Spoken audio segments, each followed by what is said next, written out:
Dans cette capsule, je vais vous montrer comment éliminer les dépressions du modèle numérique de terrain. Avant de commencer, je vais expliquer ça consiste en quoi une dépression. En fait, c'est une surface qui est complètement entourée de cellules d'élévation supérieure et dont la direction de flux mène au point bas de celle-ci.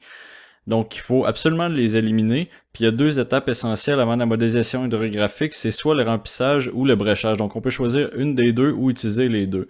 Donc, avec ce petit schéma-là, je vais vous montrer c'est quoi une dépression, puis comment les méthodes sont utilisées. Donc, le remplissage, ça consiste à amener la dépression jusqu'au déversoir, et le bréchage, c'est de faire un chemin du point bas jusqu'à une valeur d'élévation inférieure à l'extérieur de la dépression. Donc, c'est vraiment faire un chemin de bréchage.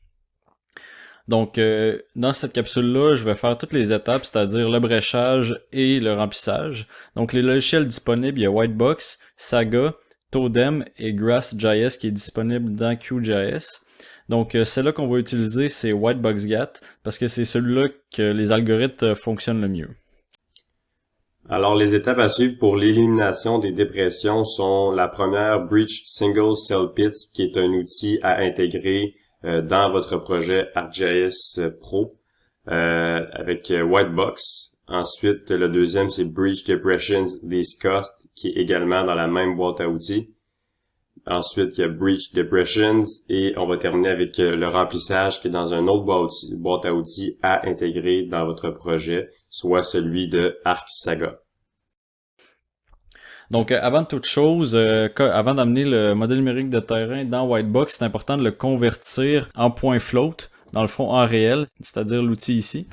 Donc, il faut vraiment prendre le modèle numérique de terrain puis faire raster vers réel.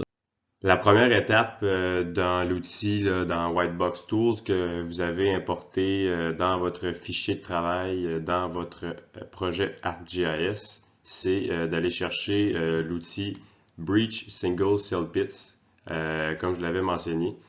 En Input Files, qui est votre fichier à importer, c'est le MNT en point float que vous avez récemment converti.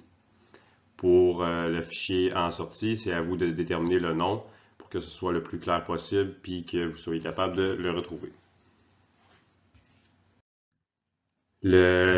L'objectif de cette étape-là, ça permet d'éliminer les dépressions d'une cellule, puis ça rend aussi beaucoup plus rapide les deux prochaines étapes. L'étape suivante, c'est d'utiliser votre output de l'étape précédente que vous y avez donné son nom. C'est d'aller chercher ensuite Breach Depressions Least Cost qui est dans les outils hydrologiques de Whitebox. C'est bien important ici de mettre les petites spécifications qui concernent là, le maximum search distance à 50 cellules et l'incrémentation de 0,0001. Et ici, il faut décocher Fill on Breach Depressions ou en français, là, dépendamment de la langue de votre projet. L'objectif de cette étape-là, c'est d'éliminer les dépressions si les critères sont remplis. Puis ici, le seul critère conservé est une distance maximale de 50 cellules, ce qui correspond à une largeur supérieure à la majorité des chemins. Ça permet aussi de simuler la position des ponceaux en créant des brèches perpendiculaires au chemin. Et par contre, ça n'élimine pas toutes les dépressions. Ce qui nous amène à utiliser là, la troisième étape, le troisième outil hydrologique de Whitebox, qui est Breach Depressions. Son fichier en entrée, c'est le fichier en sortie de l'étape précédente. La chose à préciser comme paramètre, c'est seulement l'incrémentation.